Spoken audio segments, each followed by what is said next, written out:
Welcome to our training camp preview. I'm Dan-labbe. She is Mary Kay Cabot. And Mary Kay, we're going to focus on the offense for this segment. We're going to avoid the quarterbacks. We're going to talk about them later. We're going to talk about the other aspects of the offense first. And let's start at wide receiver because, of course, we're still in limbo, at least as of recording time of this, with Josh Gordon. How is everything going to play out there, assuming that Josh Gordon is not available?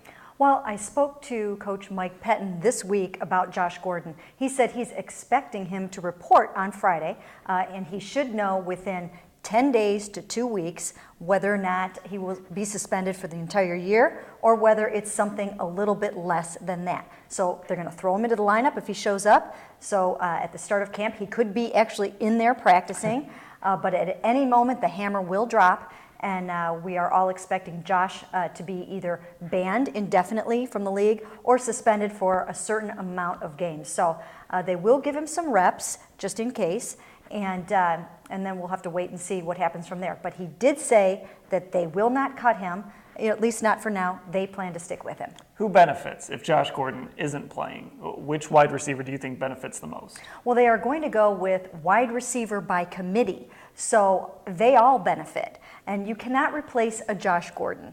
So they have plans to use Andrew Hawkins, Miles Austin, Nate Burleson, Anthony Armstrong. Then they're excited about Charles Johnson coming back from his ACL and Travis Benjamin coming back from his ACL. Charles Johnson, of course, was kind of plucked off the Green Bay Packers practice squad last year. The Packers were not too happy about that, but the Browns are very excited about seeing what he can do, and he should be ready to go at the start of camp. So it will be by committee, and they will do other things to sort of make up for the loss of Josh Gordon, including more multiple tight end sets. So you might see, fewer 3-4 wides for a while and more tight ends. Yeah, Jordan Cameron, a guy too that probably is going to benefit as well, whether he's a tight end or a pass catcher, however he wants to categorize himself there. Let's talk about Jordan Cameron.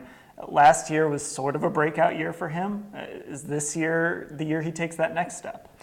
Absolutely. You know what? He just keeps getting better every year, and as he learns more about the game and studies the game even more, he's just turning into one of the premier tight ends in the NFL, and good for him because he's heading into his contract year.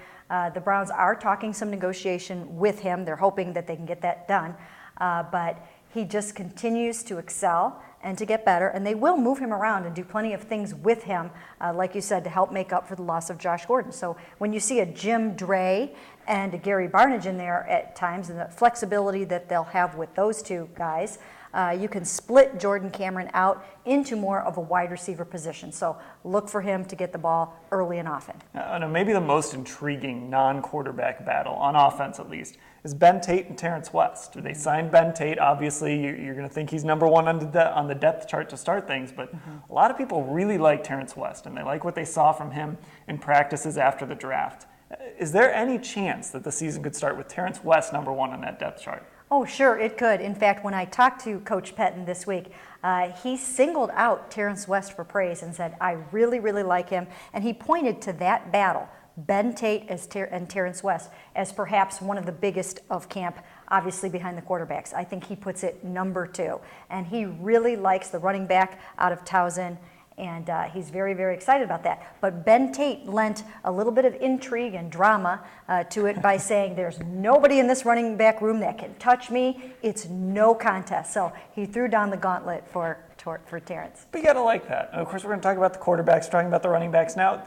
There is some real competition. You can sense it when you hear these guys talk. This isn't some phony thing. There's real competition at some of these positions. There's real competition at a lot of these positions, and that's exactly what Coach Pettine and the other coaches want. They want there to be an energy and almost a looking over your shoulder a little bit to bring out the best in you. Competition, they feel, brings out the best in everyone, and they want everyone feeling like nothing is a lock. Offensive line, Alex Mack, of course, was the big question mark. Would he come back? He is back.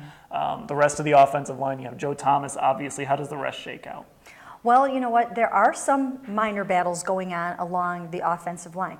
You've got Joel Bitonio basically penciled in at the left guard spot. where he'll be nicely cushioned between two Pro Bowlers in Joe Thomas and Alex Mack. So that's a nice place to be. That's a good cockpit for him. Yeah. So he should fare well there. We didn't see much of him in the offseason or during minicamp. He had a high ankle sprain. He's back from that. I spoke with him briefly at a Play 60 event, and he feels like he's ready to go. On the other side, you've got Garrett Gilkey. You've got some moving parts, but you've got Garrett Gilkey and John Greco vying for that spot, with Greco probably being the front runner right now. All right, that's the offensive portion of things. We'll have more videos coming, defense, quarterback battles, and of course we'll talk about the coaching staff. I'm Dan Labbe, and she's Mary Kay Cabot.